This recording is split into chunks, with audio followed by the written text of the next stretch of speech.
নমস্কাৰ ৰাইজ, আজি 2024 অন্তিম দিন 31 ডিচেম্বৰ।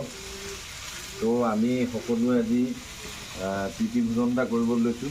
তাত স্পেচিয়েল ডিছ বুলিবলৈ ক'লে মই আজি চুঙা গাহৰি বনাবলৈ উলিয়াইছোঁ। এয়া যোগাৰ কৰি ল'লোঁ।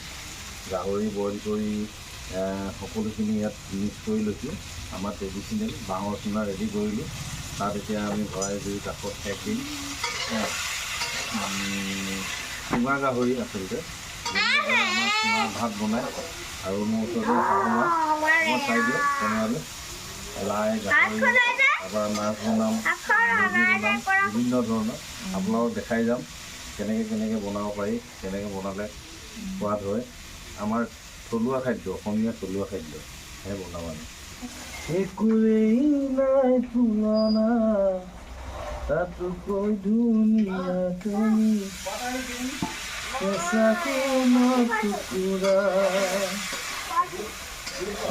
ৰাইজ চুঙাত দিয়া মুৰ্গী মাংস, এয়া বাঁহৰ চুঙা ৰেডি কৰিলোঁ। মুৰ্গী মাংস, জলকীয়া, পিঁয়াজ, বিলাহী, আদা, নহৰু, থলুৱা আমাৰ ধনিয়া গোটাই থৈছোঁ।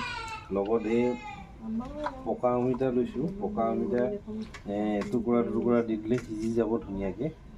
যিহেতু গাহৰি মাংস বইল কৰি ল'ব পাৰি, মুৰ্গী মাংসখিনি গলি যাব, গতিকে মুৰ্গী মাংস বইল কৰা নাই। লগত অমিতা দি দিছোঁ যাতে সোনকালে সিজি যায়। অমিতা দিলে আৰু খাবলৈও টেষ্টি, খাবলৈও সোৱাদ হ'ব। কিন্তু অমিতা দিয়া কথাটো মই জনা নাছিলোঁ, আমাৰ দেউতাই শিকাই দিলে আমাক আজি।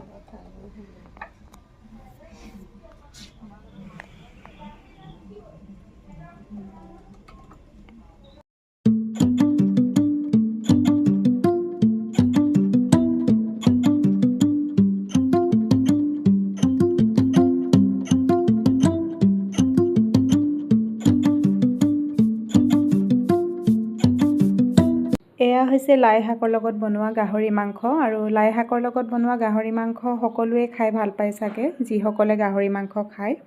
খুব ধুনীয়া হয় খাবলৈ। বছৰৰ শেষ দিনটোত আমি সকলোৱে এনেধৰণেই পৰিয়ালৰ সৈতে এসাঁজ খাই মেলি আমি বছৰটো বিদায় দিলোঁ। এয়া হৈছে মুৰ্গী মাংস আৰু গাহৰি মাংস চুঙাত দিয়া আৰু জহা চাউলৰ ভাত।